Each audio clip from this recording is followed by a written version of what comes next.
In this video, we're going to compare the Merrell Trail Glove 6 with the Xeroshoes TerraFlex and see how they compare to each other. So stay tuned.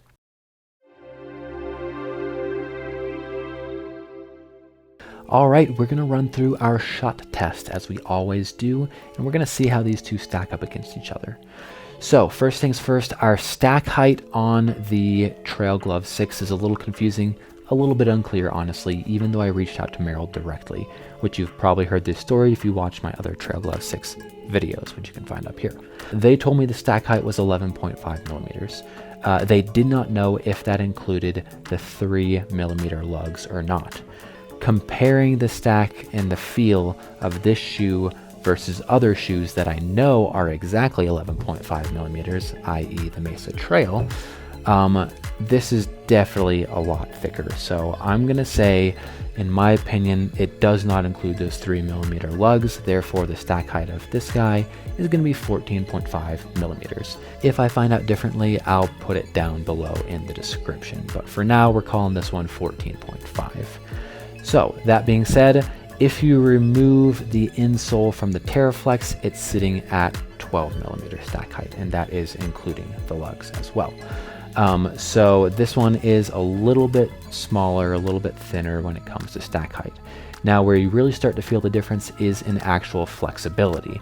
This one you can roll up fairly easily for those stereotypical barefoot shoe product photos, whereas the Trail Glove 6, you get some bend right there, but everything else you really have to work for. And even then you're not getting a nice round roll, which of course your foot doesn't do that, but that just kind of gives you an idea of the stiffness of the Trail Glove 6 versus the TerraFlex. Now that being said, the Trail Glove 6 does have a rock plate in it, designed to make it not very uncomfortable if you step on a sharp pointy rock. So if that's something that you like, if you're coming from more of a traditional running shoe background, that may be an asset for you. But if you're in the minimalist camp, you probably want to preserve a lot of that ground feel. You want to be running in a way where you're going to be avoiding those sharp rocks or just dealing with the consequences if you don't, then this is going to be a better fit when it comes to ground feel. As far as the lugs go, they both have great traction. They felt great on all the trails I've taken them on. I've really enjoyed both of them from a traction standpoint. Despite the design being very different, they both perform very well, so I call it a tie on the lugs. Now, the Trail Glove 6 has arch support, and the 6 has more than the 5 and the 4 in the previous models, which I find very interesting in a shoe that's marketed as a barefoot shoe. But again, if you're coming from that traditional camp, maybe you like that. Maybe you want the arch support. But if you're coming from the minimalist camp, TerraFlex is going to win out because it does not have that arch support. You're training those muscles to support you instead. The last thing to note about the sole is there's a decent sized toe spring on the Merrell Trail Glove 6, meaning it doesn't lie perfectly flat. And you'll notice the TerraFlex doesn't either, but as soon as you put a little bit of weight into it, i.e. just the weight of your foot in standing, it's going to level out and it doesn't affect your running gait.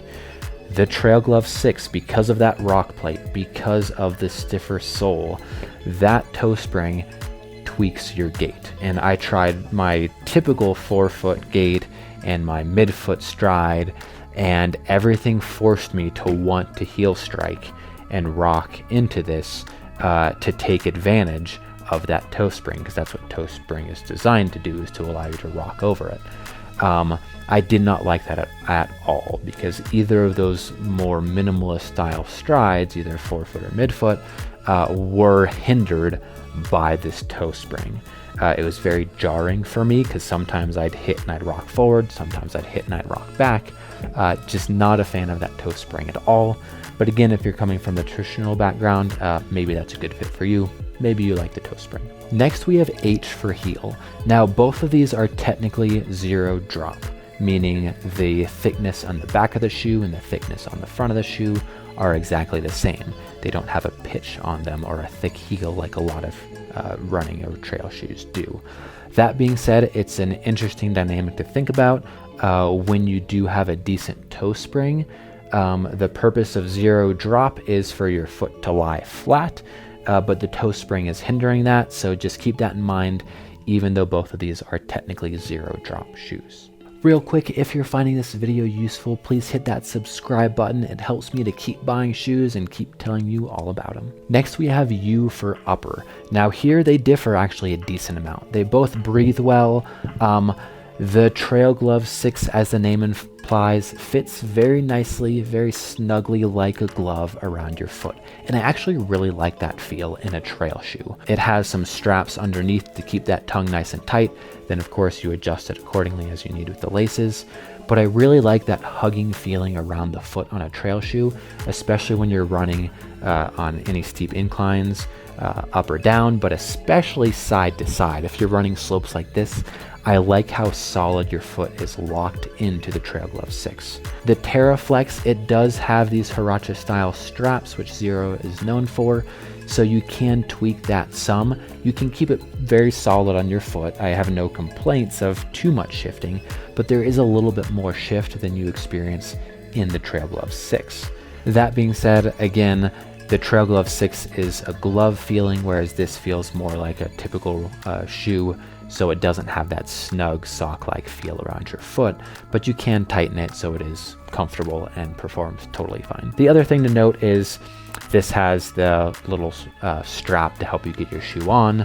This does not. It can be actually kind of a pain to get it in because it is a tighter glove-like feel, but that's by no means a deal breaker for me personally. At the end of the day, I really do like this snug sock-like feeling of the Trail Glove 6 a little bit more on the upper. They're both very breathable, both keep rocks out fairly well, no major differences other than that. Lastly, we have T for toe box. If you've seen my other videos, you know how I feel about the toe box in the Trail Glove 6, and the answer is this is not a minimalist toe box, despite this being marketed as a minimalist shoe. It downright crunches my toes, especially on the lateral side, so the pinky toe and the ring toe, if you will, get scrunched in. And it's not just that my toes touch the edge and I can feel the fabric, it's that they're actually scrunched.